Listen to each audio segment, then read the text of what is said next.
जंगल में बारिश का मौसम चल रहा था। उसी जंगल में मीठी नाम की चिड़िया रहती थी। वो पेड़ से थी, इसी वजह से बारिश आने के पहले वो अपना पक्का घोंसला नहीं बना पाई। इसीलिए वो बारिश से परेशान हो रही थी।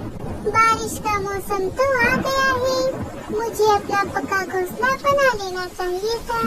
अब मैं क्या करूं? बारिश का पानी तो सीधा घोंसले में जमा हो रहा है। लगता है मुझे किसी की मदद लेनी ही चाहिए। मीठी कुछ अनाज लेकर वो घोंसला छोड़ देती है और किसी से मदद लेने चली जाती है। उड़ते उड़ते वो कम्मो बुआ के घर के बाहर आ गई और उन्हें आवाज लगाने लगी। बुआ जी, दरवाजा खोलिए, मुझे अपने घोंसले में ले लीजिए। बाहर बहुत बारिश हो रही है। अरे यार, कौन है? कोई आराम से सोने भी नहीं देता। जाने दो, अगर अभी दरवाजा खोलूंगी तो इसे घर के अंदर लेना होगा। अभी सोने का नाटक करती हूँ।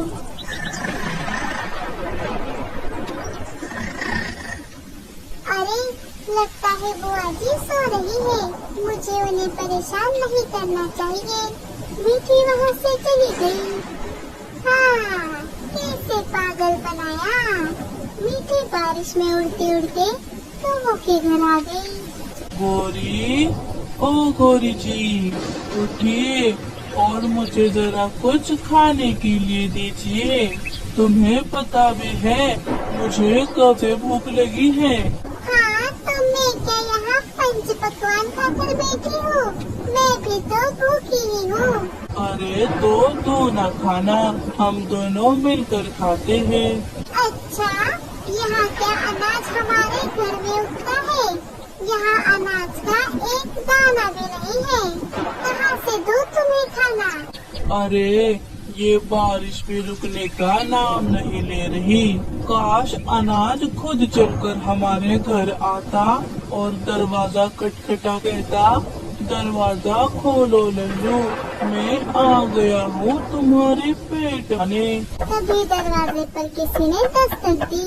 वाह लल्लू जी, जरा जाकर देखिए तो कहीं ऊपर वाले ने आपकी बात सुन तो नहीं ली। लल्लू भैया, दरवाजा खोलिए। अरे धत, तुम यहाँ क्या कर रही हो? अरे लल्लू भैया, मुझे अपने घोंसले में ले लीजिए। बाहर बहुत बारिश हो रही है। बारिश की वजह से मेरे घोंसले में पानी जमा हो रहा है। बारिश खत्म होते ही मैं अपना दूसरा घोंसला बना लूंगी। तभी लल्लू को मीठी के पास एक अनाज की पोटली दिखाई दी। अरे वाह वाह, अनाज। रुको रुको मीठी, मैं तुम्हें घर में जरूर लूंगा। मैं अभी आता हूँ। लल्लू घर में चला गया। अरे गोरी, बाहर तो मीठी आई है हमसे मदद मांगने। हम उसे घर में ले लेते हैं। क्या कहा? तुम्हारा दिमाग तो ठिकाने पर है ना? ये हमारा घोंसला है, पंछियों की धर्मशाला नहीं। अरे पूरी बात तो सुनो। उसके पास अनाज की पोटली है, हम उसे घर में ले लेंगे और फिर उससे अनाज छीन कर उसे 9 तो 11 कर देंगे। अच्छा, ये की ना फायदे की बात। प्लान तो अच्छा है। वैसे तुमने बड़े दिनों बाद अपनी दिमाग का इस्तेमाल किया है, तो वो की सारी बात मीठी सुन लेती है। अरे बाप रे, ये कौवे तो मेरा अनाज छीनने का प्लान बना रही है। मुझे यहाँ से जल्दी निकलना होगा। मीठी वहाँ से चली जाती है। हाँ हाँ, चलो चलो, हम अभी उसे बुलाते हैं। अरे ये चिड़िया कहाँ गई? कहाँ गई ये मीठी? कहीं भाग तो नहीं गई? अरे लगता है उसने हमारी बात सुन ली। सत्यानाश! इसे कहते हैं गरीबी में आटा कीड़ा होना। इधर मीठी एक पेड़ पर खखाल कर बैठ गई। अरे बाप रे! अच्छा हुआ मैं उन कौवों के जाते में नहीं आई, लेकिन ऐसी हालत में मैं ज्यादा उड़ नहीं पा रही। तभी एक शिकारी चील वहाँ से गुजर रहा था। वो मीठी चिड़िया को देख लेता है। अरे वाह वाह, इस बारिश में तो मुझे अच्छा खासा शिकार मिल गया। अब इस चिड़िया को अपने घर ले जाकर इस पर गरम मसाला डालकर खा जाऊंगा। चील मीठी के पास चला गया। चील को देखकर मीठी तो डर से कांप गई। अरे ना ना, डरो नहीं, मैं तुम्हें कुछ नहीं करूँगा।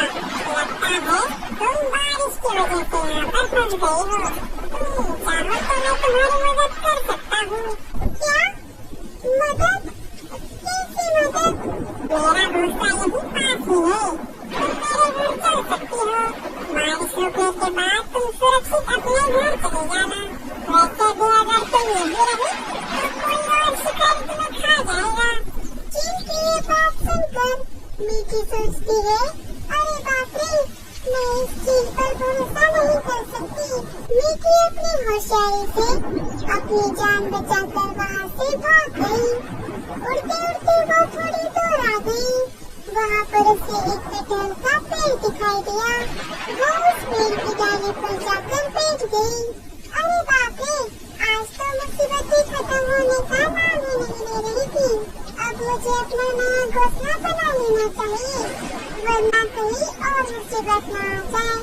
फिर मीठी को उस पेड़ पर लगे हुए बड़े बड़े कटहल दिखाई देते हैं। तभी मीठी को एक तरकीब सोचती है। अरे वाह, ये कटहल कितने बड़े बड़े हैं। हाँ, मैं इस कटहल का घोंसला बना सकती हूँ। ये कटहल मेरे लिए एकदम सुरक्षित है।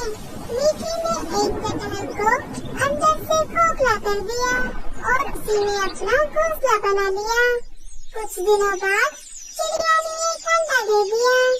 चिड़िया अपने कटहल के घोंसले में खुशी खुशी रहने लगी। दोस्तों, कहानी को लाइक, शेयर और सब्सक्राइब जरूर करिएगा। आपका धन्यवाद।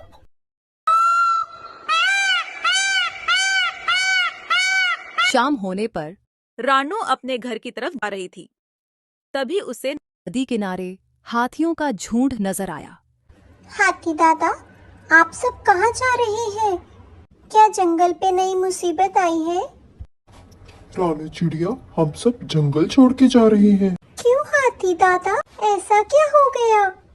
रानू चिड़िया, तुम्हें तो पता है हर जंगल में इतनी बारिश हुई, पर हमारे जंगल में एक बूंद भी पानी नहीं बरसा। देखो ये नदी कैसे सूख गई है। बाकी पक्षियों के मुकाबले हमें ज्यादा पानी की जरूरत है। हाथी दादा, आप बिल्कुल सही कह रहे हैं। हमारे जंगल में इस साल बारिश नहीं हुई। हाँ चिड़िया, इसीलिए हम सब ने ये फैसला किया कि हम सब इस जंगल से दूर कहीं चले जाएंगे, जहाँ हमें पीने को पानी मिले। पानी ना होने के कारण धीरे धीरे सब पक्षी और जानवर यहाँ से चले जाएंगे। शायद आप ठीक कह रहे हैं हाथी दादा। हम पक्षी पानी के बिना कैसे रहेंगे? मैं अभी जाकर शेर खान से बात करती हूँ। ठीक है रानू चिड़िया, हम कुछ दिन शेर खान के फैसले का इंतजार करेंगे, और अगर बारिश ना आए तो हम इस जंगल को छोड़कर चले जाएंगे। सब जानवरों और पक्षियों की समस्या को बताने रानू चिड़िया शेर खान के पास जाती है। जंगल के राजा की जय हो। राजा जी, जंगल पर बहुत बड़ी मुसीबत आ गई है। क्या हो गया रानू चिड़िया, तुम इतनी घबराई हुई क्यों हो? राजा जी, जंगल के सब पक्षी और जानवर इस जंगल को छोड़ने की बात कर रहे हैं। हाथियों का झुंड भी इस जंगल से जाना चाहता है, क्योंकि इस साल हमारे जंगल में बारिश नहीं हुई। ये तुम क्या कह रही हो रानू चिड़िया? हाँ, ये सच है। इस साल इस जंगल में बारिश नहीं हुई। मैं आज ही चील सिपाही को बादलों के पास भेजता हूँ। जंगल के राजा को सारी समस्या बताकर रानू वहाँ से चली जाती है। वहीं शेर खान भी अपने सिपाही चील को बादलों के पास भेजता है। बादल भैया, मुझे जंगल के राजा शेर खान ने आपके पास भेजा है। बताइए चील जी, क्या संदेशा है जंगल के राजा का? बादल भैया, हमारे राजा चाहते हैं आप इस साल भी हमारे जंगल में खूब वर्षा करें। हमारे जंगल के पक्षी और जानवर आपकी बरसात के लिए तरस रहे हैं। जंगल के सब नदी और तालाब भी अब सूख चुके हैं। अगर आप न बरसे तो हमारे जंगल के पक्षी और जानवर हमारे जंगल को छोड़कर कहीं और चले जाएंगे। हम तो बरसना चाहते हैं चील भाई, पर हमारे सरदार का भी एक रूल है, जिस जंगल में मोर नाचेगा उसी जंगल में हम बरसेंगे। और आपके जंगल में अभी तक मोर ने नाच नहीं किया, तो हम कैसे बरस जाए आपके जंगल पर। बादल का संदेश सुनकर चील वापस शेर खान के पास लौट जाता है। सरकार, हमारे जंगल में जब तक मोर भाई नृत्य नहीं करेंगे तब तक हमारे जंगल में बरसात नहीं होगी। तो ये बात है। चलो फिर जाकर देखें क्या हुआ है हमारे जंगल के मोर को। आखिर इस साल मोर भाई नाचे क्या नहीं। रानू चिड़िया और शेर खान मोर चाचा के पास पहुंचते हैं। मोर चाचा, क्या हुआ आपको? आपकी ये हालत कैसे हुई? राजा जी, मैं बहुत बीमार हो चुका हूँ। बहुत जल्द मेरा समय खत्म होने वाला है। सिपाही, तुम जल्दी से जाकर तोता डॉक्टर को बुला कर लेकर आओ। उन्हें आज ही मोर चाचा का इलाज करना होगा। तोता डॉक्टर जल्दी से मोर चाचा का इलाज करना शुरू कर देते हैं।